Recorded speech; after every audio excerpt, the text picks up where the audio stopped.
Al Durr وهادي الكلم بمديح الهادي تنتظم ضاءت بالمختار الظلم وحلا في مولده النغم قسما بالله رب العالمين وقضينا غير دين الله دين فهو دين الحق بدين.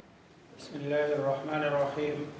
سورہ آل عمران آیت نمبر 37 اور 38. پچھلی آیت میں حضرت مریم کی جو والدہ ہے ان کی پیدائش سے پہلے انہوں نے نظر مانی تھی کہ انی نظرت لک ما فی بطنی محررا فتقبل منی، اس کو مجھ سے قبول کر لے انکا انت السمیع العلیم. لیکن جب پیدا ہو گیا تو پتہ چلا وہ تو بچہ نہیں ہے، بچی ہے، اور بچے ہی کو قبول کیا جاتا تھا بطور خادم کے، نہ کہ کسی بچی کو. چنانچہ وہ پریشان ہو گئی. لیکن فتقبلها ربها وہی مضمون آگے چل رہا ہے. فتقبلها پس قبول کر لیا. ہاں وہی حضرت مریم کو.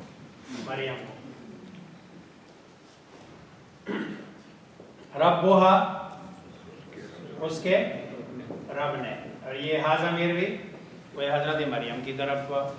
بقبول حسن، اچھی قبولیت کے ساتھ، اچھے طریقے سے، احسن طریقے سے. دوبارہ قبولیت کا لفظ اس لیے نہیں کہ وہ پیچھے قبول کا لفظ آ گیا ہے تو، لیکن چونکہ حسن آگے صفت ہے اس لیے اس صفت کے لیے پھر دوبارہ موصوف کو لے آئے جو عربی کا اصول ہے. بس قبول کر لیا ان کو ان کے رب نے اچھی قبولیت کے ساتھ. گویا اللہ تبارک و تعالی نے انہیں قبول کر لیا، اور یہ 3 سال کی عمر میں بطور خادمہ کے ہیکل کے لیے اس کو قبول کر لیا گیا.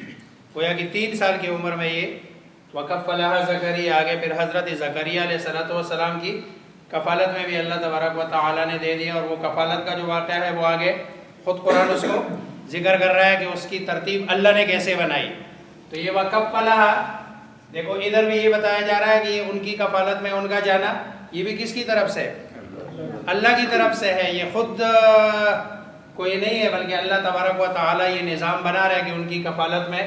اور وہ اگلے جن رکوع میں آتا ہے ایہم یکفل مریم، کہ بھئی وہاں ہیکل میں اور تو بہت سارے خادم ہیں، تو ان میں سے کون اس کی پرورش کرے گا؟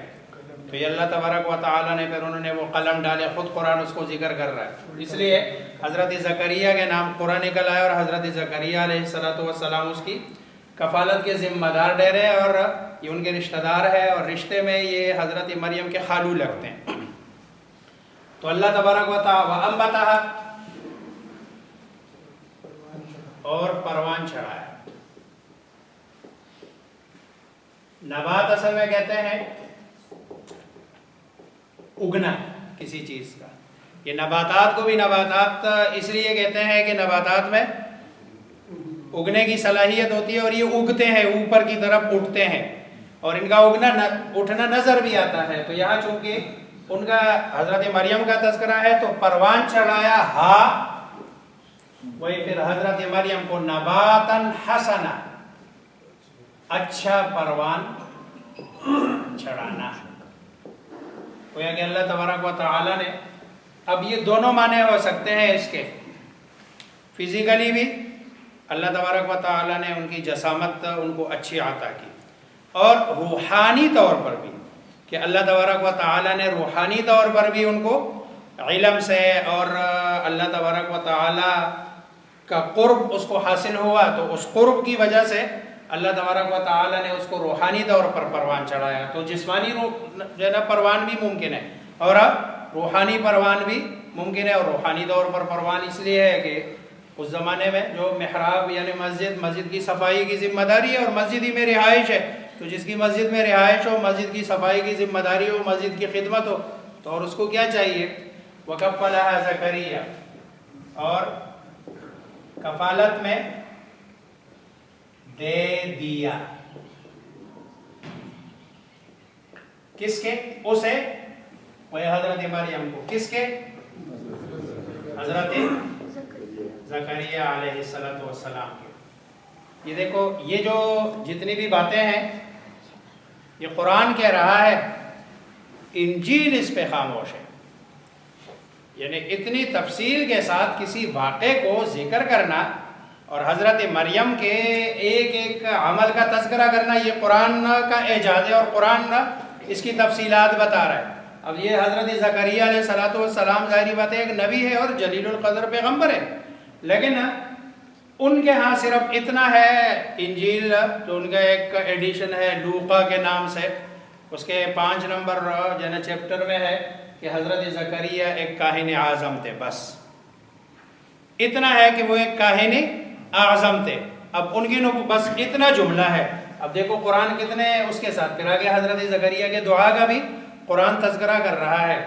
تو وَكَفَّلَهَا زکریا، اور کفالت میں دے دیا اس کو حضرت زکریا کے. کلما، جب بھی، کلما جب بھی کا معنی ہے داخلہ، داخل ہوتے، علیہا ان پر. کس پر؟ کون؟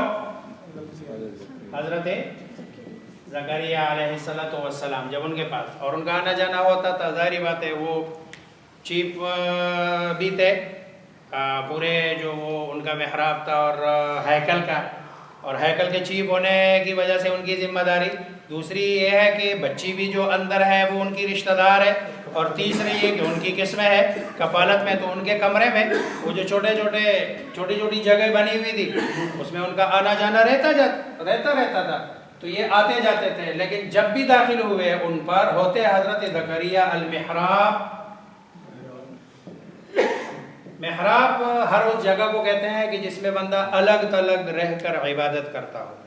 کہ ہماری مساجد میں جو محراب کا تصور ہے، اس کو بھی محراب اس لیے کہتے ہیں کہ اس میں امام اکیلے کھڑا ہوتا ہے، امام کے ساتھ ادھر کوئی بندہ کھڑا، اس لیے اس کو محراب کہتے ہیں. چونکہ تو یہ حجرے ہیں چھوٹے چھوٹے جو ہر بندے کا الگ الگ ہوتا تھا. تو یہ محراب میں جب بھی داخل ہوتے تھے وجدہ پاتے، وجود سے ہے، عندہا پاس، ہا ان کے، رزقان کھانے پینے کی چیزیں. اب کھانے پینے کی اتنی ساری چیزیں وہاں کون لاتا ہے، کیسی آتی ہے؟ قال، کہنے لگے حضرت زکریا، ہوا وہی زکریا علیہ السلام، یا مریم، اے مریم، انا، آئینہ. میں نے کہا انا 2 معنوں میں آتا ہے، کیفہ کے معنی میں آتا ہے اور آئینہ کے معنی میں. کیفہ سے مراد کیفیات اور آئینہ سے مراد مکان. تو یہاں آئینہ کہاں سے؟ لکی، تیرے لیے، ہادا، یہ. اب وہ ہادا کیا ہے؟ یہ رزق. تو اس کی ظاہری بات ہے جب بندہ سامنے ہو تو انا لکی ہادا، کہ بھئی یہ کدھر سے آ رہا ہے تیرے پاس؟ کھانے پینے کی چیزیں. قالت، ہوا من عند اللہ، اللہ کے پاس، اللہ کے پاس سے یہ چیزیں آ رہی. قالت ہوا من عند اللہ، وہ کہتے ہیں کہ 3 چیزیں ایسی ہیں جن کی حقیقت ہے پر یہ چیزیں نظر نہیں آتی. تو ہم نے سنا اپنے اساتذہ سے، بزرگوں سے، کہ پائے مار، چشم مور اور نانی مولا. پائے مار سام کے پاؤں ہے پر یہ نظر، چشم مور، مور کی آنکھیں ہے لیکن یہ نظر، اور نانی مولا یعنی جو مولوی صاحب ہے اس کے کھانے پینے کی چیزیں، یہ حقیقت ہے لیکن یہ چیزیں نظر. یہ 3 چیزیں ہیں. تو یہ دیکھو حضرت مریم بھی چونکہ وہاں جو ان کی مسجد ہی سمجھ لے نا، کیونکہ ان کی عبادت گاہ ہے، عبادت خانہ ہے، تو یہ کدھر سے آ رہی ہے یہ چیزیں؟ قالت هو من عند اللہ، یہ کدھر سے آ رہی ہے؟ یہ اللہ کے پاس سے آ رہی ہے۔ ان اللہ یرزق، اللہ یرزق، رزق دیتا ہے، عطا کرتا ہے، من یشاء، جس کو، بغیر حساب، بغیر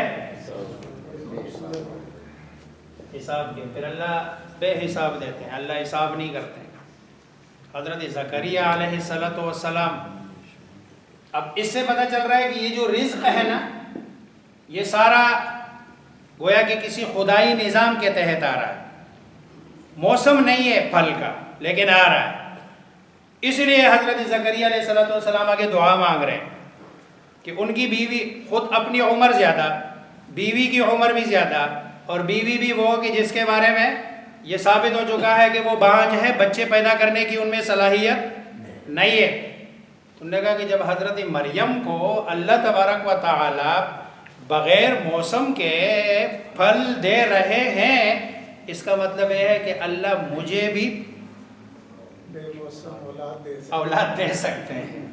ابھی اولاد کا موسم بھی نہیں ہے اور صلاحیت بھی نہیں ہے، بیوی میں بانجھ پن ہے، تو ہنالک، اسی وقت دعا کری۔ اب دیکھو یقین کا اعلیٰ درجہ ہو گیا، اب اس اعلیٰ یقین کے ساتھ وہ دعا مانگ رہے ہیں، اور وہی دعا پھر آگے اللہ نے قبول بھی کر لیا۔ حضرت یحییٰ علیہ السلام کی صورت میں اللہ نے بیٹا بھی ہنالک کا، یہی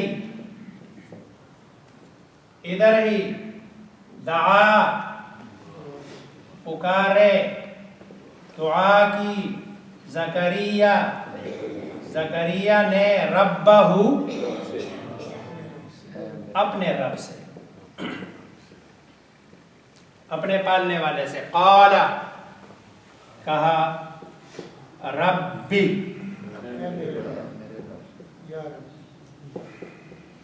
اے میرے رب، حبلی، عطا کر، ہبہ کر، ہبہ بھی استعمال ہوتا ہے، عطا، گفٹ جس کو کہتے ہیں، ہب، ہبہ کر، عطا کر، لی، میرے، من لدنک، اپنے پاس سے، اپنی طرف سے، کیونکہ اسباب نہیں ہے، گویا کہ خالص تیری عطا ہوگی، اسباب کا اس میں کوئی عمل دخل، اسباب تو یہی ہے کہ عمر 90 سے اوپر ہے، بیوی بھی 90 سے اوپر ہے، بانجھ بھی ہے ساتھ میں، اب اتنا عرصہ بچہ نہیں پیدا کر سکی، تو اب کیسے بچہ؟ اس لیے بچہ دے تو عطا کر میرے لیے اپنے پاس سے، ذریتن، اولاد، طیبہ، پاکیزہ، یہ اصل اولاد کی دعا نہیں مانگنی چاہیے، اولاد لیکن پاکیزہ، ورنہ بسا اوقات اولاد، لوگوں کے بچے ہوتے ہیں، اولاد ہوتی ہے، لیکن نہ بسا اوقات وہ بندے کے لیے آخر میں وبال جان بن جاتے ہیں، مصیبت بن جاتے ہیں۔ اس لیے اولاد ایسی ہو کہ جو پاکیزہ ہو، اور پاکیزہ اولاد کون سی ہے؟ کہ جو دین، قرآن اور اسلامی تعلیمات کو سمجھتے ہو اور اس پر عمل کرنے والے ہوں۔ اس لیے حضرت یحییٰ علیہ السلام جو اللہ کے نبی ہے اور تعلیمات کو اللہ کے سمجھتے ہیں، اللہ تبارک و تعالی نے وہ دے دیا، اولاد پاکیزہ، انکا، بے شک تو، سمیع، سننے والا ہے، الدعاء، پکار کو، ہر پکار، جو بھی پکارتا ہے اللہ تبارک و تعالیٰ اس کو سنتا ہے، اور صرف سنتے نہیں ہیں، اللہ تبارک و تعالیٰ اسے قبول بھی کرتے ہیں۔ لیکن ہے کوئی پکارنے والا جو اللہ تبارک و تعالیٰ کو پکارے اور اللہ تبارک و تعالیٰ